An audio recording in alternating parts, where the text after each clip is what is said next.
Week 23 Overview The Persian Empire. What a whirlwind we've been going through these last few weeks. Empires rise and fall faster than the game of Risk. This week we get to the empire of the Medes and Persians. Next week, the Persians meet the Greeks, and then the Greeks try to take over the world.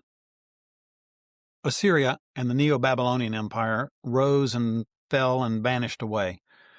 Nineveh and Babylon are ruins in the sands of Iraq. Persia, by contrast, has never really gone away. The Persians have been defeated in battle, and their empire may have been temporarily taken over now and then, but the people we will study this week are still making headlines in the 21st century. 2 weeks ago, we studied Assyria. Last week, we looked at Babylon. Your older children have been working on a chart comparing Assyria, Babylon, and Persia.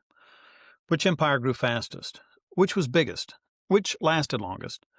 They'll tell you that Persia tops the list in every category. The city of Babylon fell in a single night. The Medes and Persians conquered it. The book of Daniel tells how the last Babylonian king, Belshazzar, made a great feast for 1,000 of his lords. He commanded that the vessels of gold and of silver that Nebuchadnezzar his father had taken out of the temple in Jerusalem be brought, that the king and his lords, his wives, and his concubines might drink from them.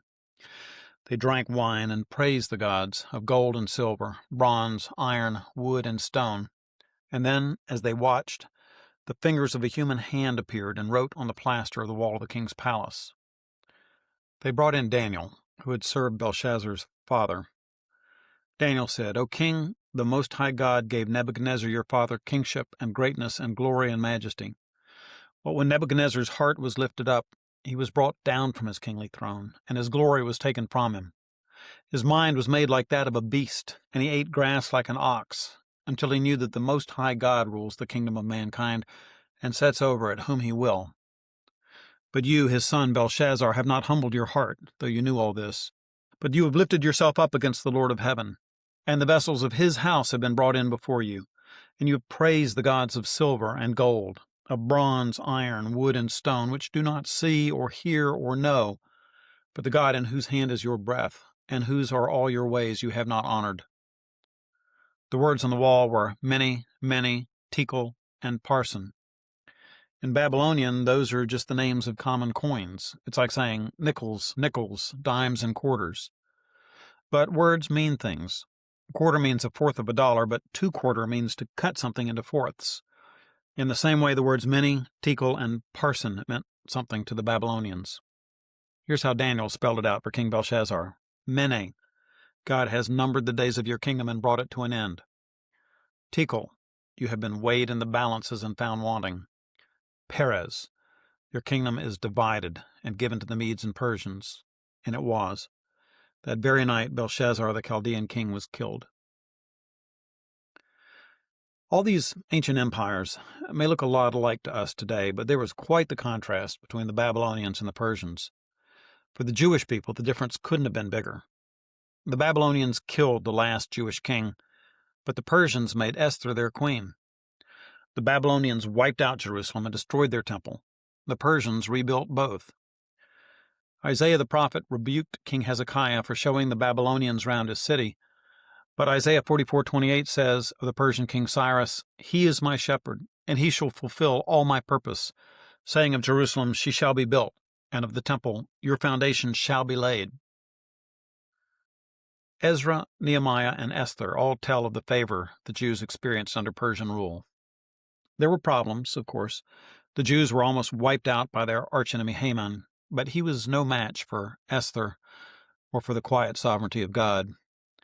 To this day, the Jewish people celebrate the destruction of their Persian enemies with the festival of Purim. Depending on which activities your wife chooses this week, your children may be able to tell you all about it, or even act it out. If you're looking for a good read aloud, you just can't beat the Book of Esther. It's a great story, and it was written to be read aloud. In fact, that's part of the Purim tradition. Jewish kids love the traditions that go with Purim, dressing up in costumes and rattling noisemakers during the Esther play so they can drown out the word Haman every time that evil name is read.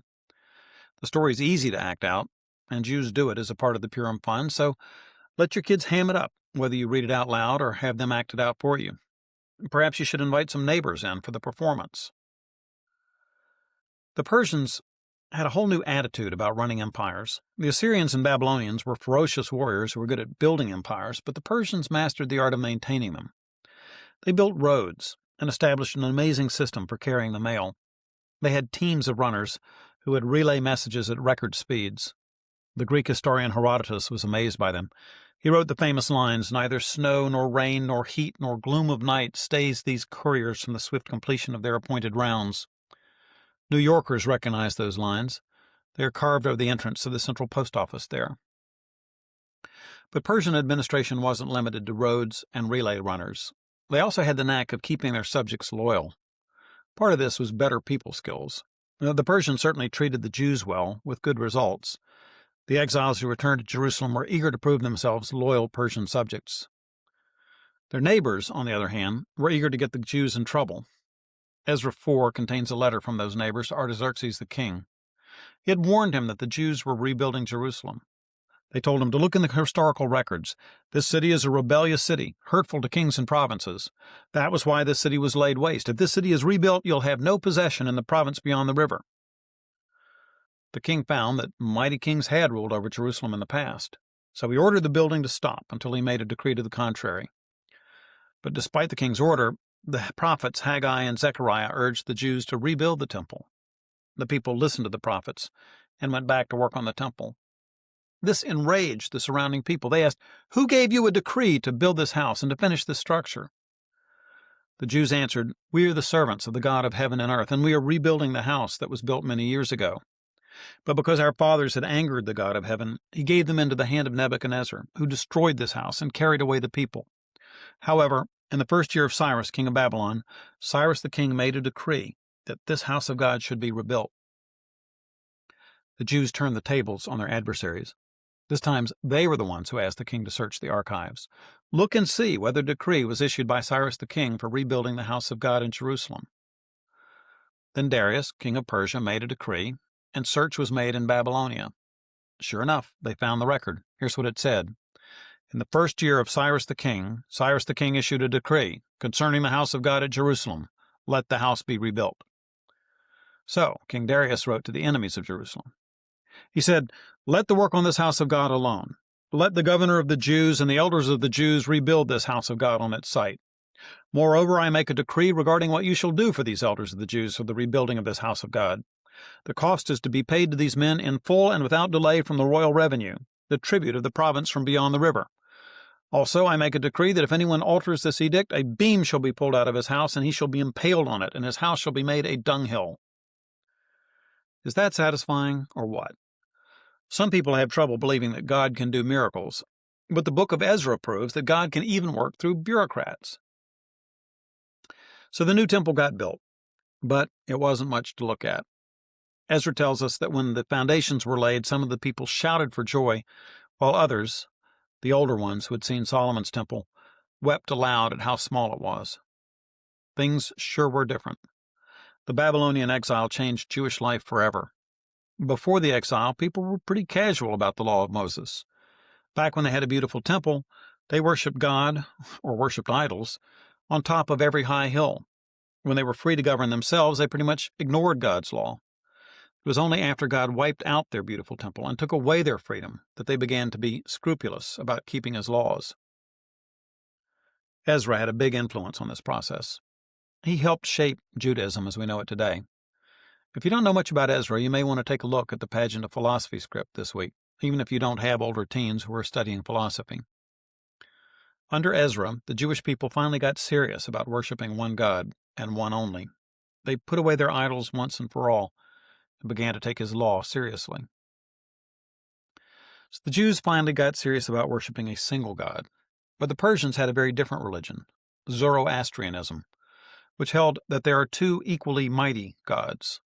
In this dualistic religion, one God is the source of everything good, while everything evil is caused by the other God.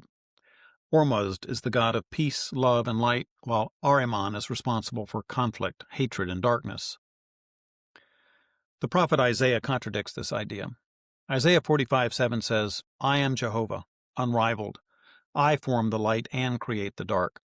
I make good fortune and create calamity. It is I, Jehovah, who do all this." This is a hard word for some people to accept, but the alternative is dualism, which simply isn't compatible with Scripture. The Bible teaches there is one God, not two, and that one is the sovereign Lord of history, even the hard parts of history. Your younger children will be studying Persians all week, but the older students will be taking a peek towards the West, where the Greeks are coming out of their dark ages. Our government focus for last week and this week has been on the Greek city-state of Sparta. The Persians are looking towards the West, too. As their enormous empire expanded from India to Ethiopia, the Greek cities on the coasts of Turkey blocked their pathway into Europe. It was hard to imagine those tiny little city-states could stop a world power with 127 provinces under its command. The Greek colonies in Turkey submitted to Persian rule at first, but then Athens urged them to rebel. We'll see how all that worked out next week.